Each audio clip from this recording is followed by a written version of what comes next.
The Tao of Self-Confidence, episode 397. Welcome to the Tao of Self-Confidence, where I share stories of amazing women who have discovered their inner journey to self-confidence. Visit our website at thetaoofselfconfidence.com. Your inner journey to self-confidence awaits. Well, hello friend. Welcome to the Tao of Self-Confidence, where I share stories of amazing women who have discovered their inner journey to self-confidence. I'm your host today, Sheena Yap Chan, and today I have a phenomenal lady on the show today. She used to be in corporate fashion, but is now a fashion blogger whose mission is to empower women through fashion. And I'm just really excited to have her on today to share her story with us on self-confidence. So without further ado, I'm going to introduce you to Nika Diwa. Nika, how are you today? Maybe you can fill in a little bit more about yourself to our listeners. Yeah, I'm so excited to be on with you today. Thank you so much for having me. My background, just to share a little bit, is in corporate fashion. I studied in New York City and went to school, jump-started my career in New York City. I was in buying and merchandising in luxury fashion for companies such as Barney's New York, Hermenegildo Zegna, and The Real Real. And after that, I decided to very recently, I would say about, let's say 8 months ago, quit the corporate world to start my own fashion blog. And that's where I am now. And I am loving it so much. Awesome. Well, thanks for sharing that. And Nika, what's your cultural background? I was born in the Philippines. And my family moved to Texas when I was 6 years old. And they actually still live in Dallas, Texas. Awesome. Well, thanks for sharing that. And what would be your favorite self-confidence quote? My favorite self-confidence quote, well, actually, it has to do with fashion means so much to me. So this is something that I always love to say to myself, is that fashion is a conversation to the world. And the reason I say that is because working in luxury fashion for many years, I saw that the way women would view fashion would start to become disordered. They would think that I have to be this exact size 0. I have to be wearing these brands, when in fact, that's not true, because fashion is actually a conversation about the world, about yourself. And so that really, you should be the main point. The woman in the clothes and the textiles is always the main point. So it's about what you have to say, and no brand, no body size can dictate that.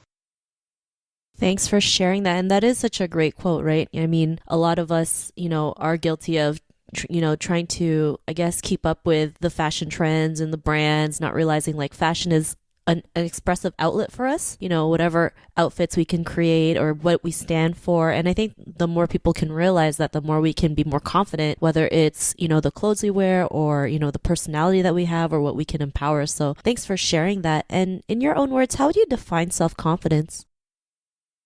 I think self-confidence is having a revelation of your worth.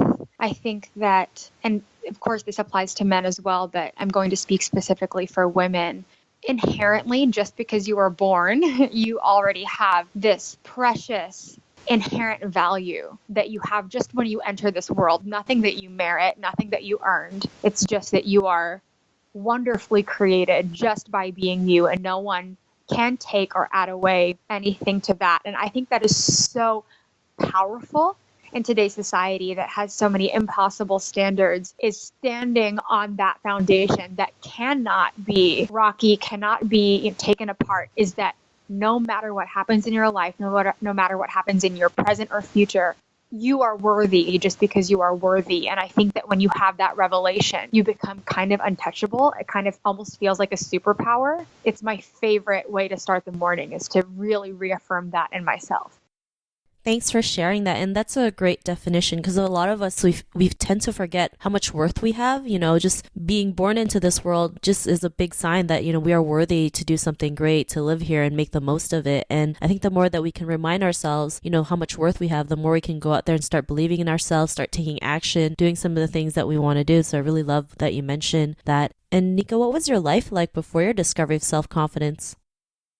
Oh my goodness, this could be a whole new topic, but I will try to condense it as much as I can. I'm very passionate about this because my past was very messy. I used to be so ashamed of it. I remember starting from about the age of 17, I started really, really latching on to men and relationships for validation. And it started this cycle of abusive relationships. I survived years of what started as verbal abuse to physical abuse and sexual abuse. And I'm actually a big advocate for that. I speak to women on behalf of that because it destroyed me for many years of my adolescence. I mean, I would look in the mirror and not even be able to recognize the girl that my parents loved on and really taught to cherish herself and was told she was beautiful. And it was like this mask that I wore. And that's where I sought a lot of validation. And then when I moved to New York City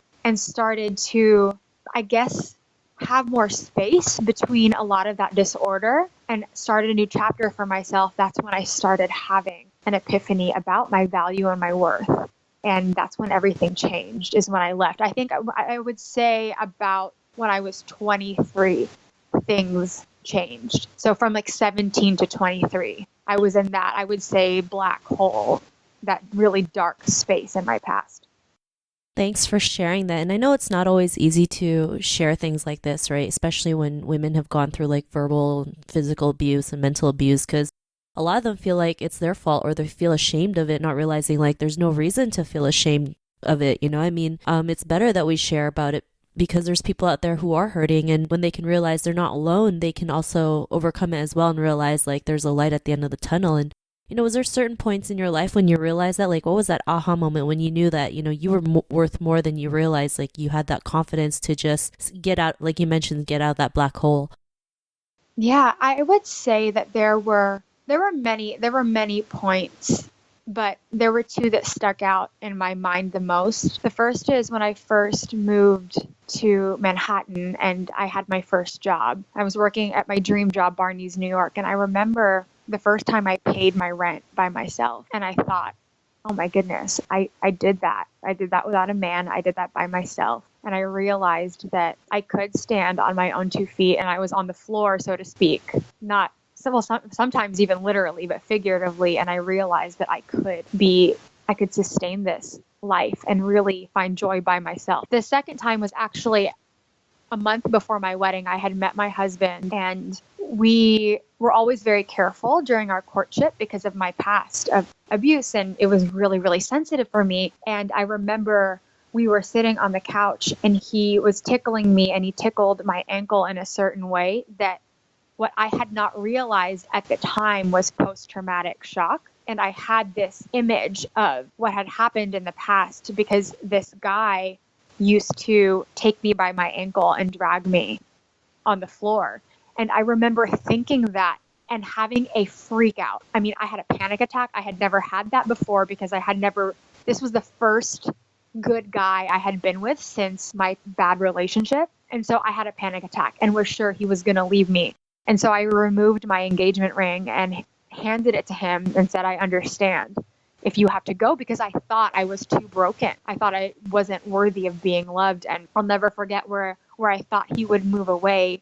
My fiance at the time, my now husband, moved in closer and just wrapped me up in his arms and said to me, so that you know that this is a safe space, even if it's too much for me to ever touch you ever again, I still choose you. I still choose to marry you. I still choose you as my wife. And that really, I think that was a major, major shift for me because I think there are certain triggers that you just don't have unless you are with another partner if you've been through abuse, because there's a lot of healing absolutely that needs to be done on your own. But I think there's a lot of triggers that happen once you enter into a relationship. And that was huge for me because that's when I realized that, whoa, I don't need to give myself or sell myself away. Like, I am just enough, just as I am. So that was and that's still a tender one for me because I'm a newlywed. So my husband has been great and really pivotal in that healing process.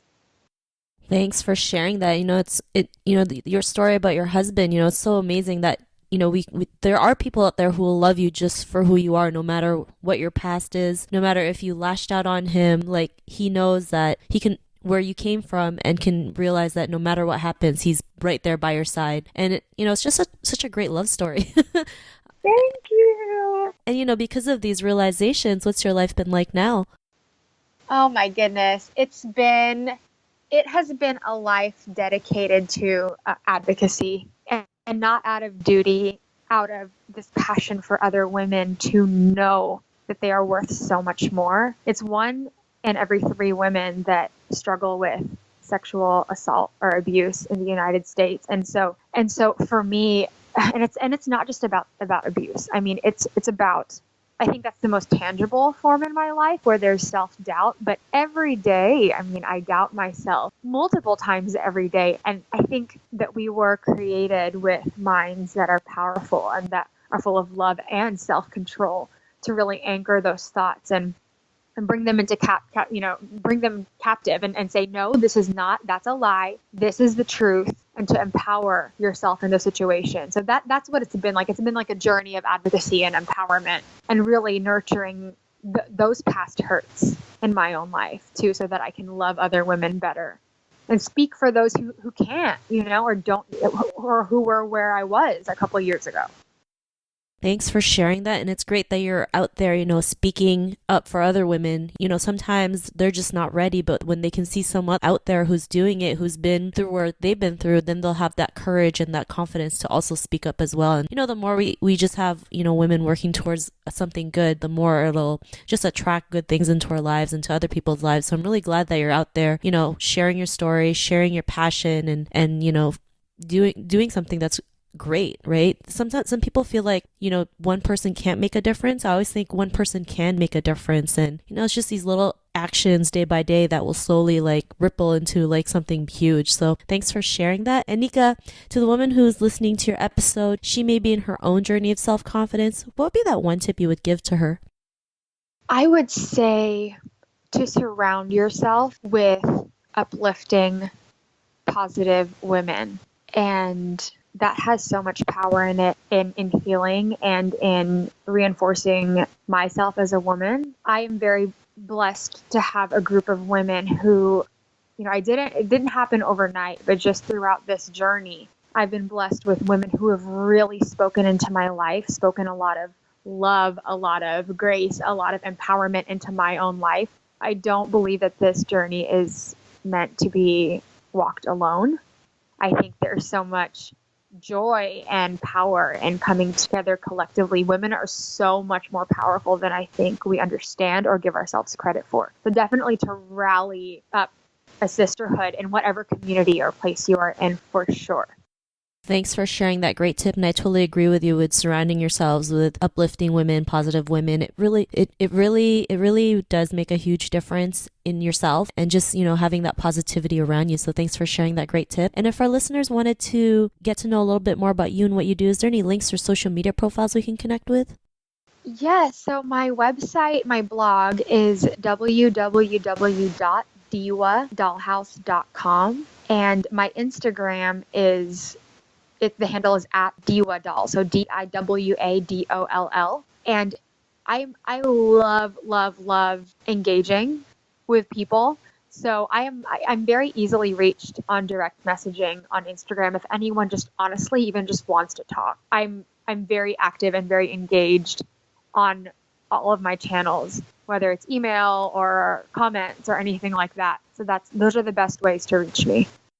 Thanks for sharing that. And to our listeners, if you want to connect with Nika, you can also head on over to the taoofselfconfidence.com and search for Nika's name. Her show notes will pop up along with everything else we talked about. And I just really want to thank Nika today for taking the time to share her story with us. So thank you so much. Of course. Thank you so much for having me. It's been an honor. Not a problem. It was really great having you on the show. And to our listeners, be on the lookout for another new episode of another amazing woman's journey to self-confidence. And we'll talk to you soon. Bye for now. Thank you for tuning in to another amazing episode of The Tao of Self-Confidence. Visit our website at thetaoofselfconfidence.com to check out cool resources, blog articles, show recaps, and so much more. Your inner journey to self-confidence awaits.